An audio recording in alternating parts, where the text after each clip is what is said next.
I got a new filling and a new fold for you to try out because we're gonna do beef dumplings. It's Chinese New Year, but I have this anytime I want. I don't listen to rules. I don't pay attention to that crap. So if you want my recipe, head on over to kcknh.com.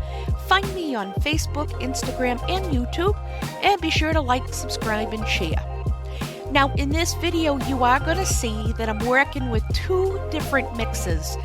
I actually prepped all of this on top of other food this past week for Chinese New Year. And basically, in a nutshell, your mise en place is so important with this. It's important with everything, but I find because it's labor intensive, you gotta have everything prepped ahead of time to pull this off. But this video, we're going to be focused on the beef mixture that's on the left of the screen. I'm actually also prepping a ground pork mixture on the right. Now, the best way to go about this is it's kind of like ratios. So the meat has to be 80-20. You cannot do lean, guys. You're doing dumplings, do it right. If you do this lean on the ground meats, you're going to run into some seriously chalky textures, and that's wicked gnarly. So 80-20 on your meat of choice. I'm using about 8 ounces of vegetables in each bowl, and we do have a couple of differences between the two besides the ground meat. With the customs in making dumplings or soup dumplings or anything related to that category in the Asian community, there's a use of soup-based powder. So the pork is getting a chicken powder, but the beef is getting the beef powder. And of course, moisture is very key here because with ground meats, there's not going to be a whole lot of fluid. So we do need to incorporate a balance of the vegetables, the egg, and some fluids. So you'll see me putting an egg in each bowl. And I did prep a crap ton of food. Oh my God. I not only did some prep on a Saturday night, I also prepped and cooked on a Sunday. I cooked so much food. I could have invited City Hall down. There was so much of it. So in each bowl, we're making everything together because one bowl is the best way to go. You don't need to kill yourself with a whole bunch of little mini bowls, guys. Don't do it. Now, I do a lot of ginger and garlic puree together. It saves time. I don't have to chop my life away. It just makes it so much easier for you to manage. And it's 50-50 if you want to be like me and you do ginger and garlic together. Just do 50-50. Now, I'm using tamari. I like tamari a lot better than regular soy sauce for my dumplings. It's not as intense on the salt. It's got a lot more umami to it. And of course, with dumplings, we always want to use a little bit of water in this as well. Hydration is key with these dumplings because essentially the cooking method can affect how it cooks and your timing as well. So don't be surprised seeing a little water go into this mixture because it's actually very important. I don't use my city water when I'm making dumplings because I can taste metal. It's nasty. So I actually have got some bottled water that we buy. It just tastes better. So in each bowl, we're definitely going to make sure of balance. Balance is so key here because in the cooking process, we want to make sure everything is mixed as evenly as possible.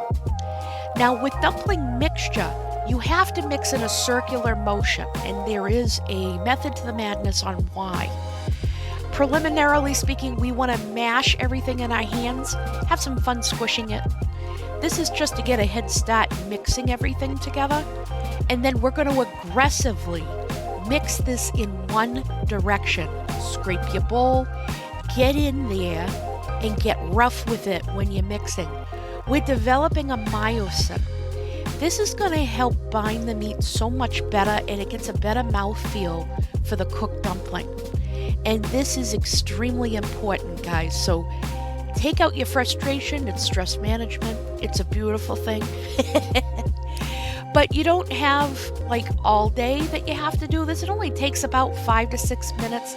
You'll see the The optical side of this is you're going to see these little fibers developing. That's exactly what we want to see. And you can see how this has greatly changed in texture. And always consider doing a small cook on that meat filling to make sure your seasonings are on key. Now this dumpling fold, we are doing a nice broad shaped dumpling, but yet we're using round dumpling skins. Now, you can make your own skins if you want, or support local. We've got an awesome Asian market here where I live, and the cost factor of me buying them is the same cost of me making them, which is kind of nice because that doesn't always happen. So here we're doing a side fold. We've folded this as if it were holding a taco. We sealed the top, but we're not going to seal it all the way. We want to create kind of a tri-fold on the sides here. So we're going to wet the edges of the dumpling, just like we did in the original video. And now we're going to put that mixture in a line. We're doing about a tablespoon and a half of mixture here. And we're going to put it right up to that line, that margin of where you see wet versus dry. We pinch the top to get rid of as much air as we can, push the filling in, and seal the sides. If some of the mixture comes out, don't worry about it, just pinch it out. That's what you actually want to do, because you don't want too much filling, otherwise your seal's gonna suck. And once that's secured, you keep on going, guys. And honestly, I fly through this so fast. It's a lot of fun to make and very therapeutic, believe it or not. I probably did about, 40 or 45 of these. Yeah, because the average package is going to be about 45 to 50 dumpling skins. But because these were kind of full, I did about 40, 45, I would say. And you do go through them wicked fast, guys. Once you get a motion, muscle memory kicking in, this is going to fly by like no tomorrow. As we gear up soon here to start the cooking process, just keep in mind, if you got kids, get rid of them. Send them to the playroom, send them to the parlor. You definitely don't want the kids in here when you start cooking these because of safety issues. So just keep that in mind, that you are going to need to stay in that kitchen when you start cooking these. So you want to make sure your pan has the ability to have some water sustained in it with a lid, and we're going to get that up on medium-high heat here shortly. So as always with dumplings, that bottom, everyone loves a crispy bottom. So there's some key elements here with this. So medium-high heat, get your pan going, put a little bit of oil in there. We just want it to set for a couple of minutes. That way we can at least start the seal with this. And then we're going to automatically hit it with some water, about 8 ounces roughly, depending upon the size of your dumplings, the pan, and all that good stuff. Get the water in and put the cover on immediately. Set a timer for about 5 to 6 minutes. These are going to cook fast because the elongated shape means there's more surface. And after about 5 to 6 minutes, this is going to start appearing.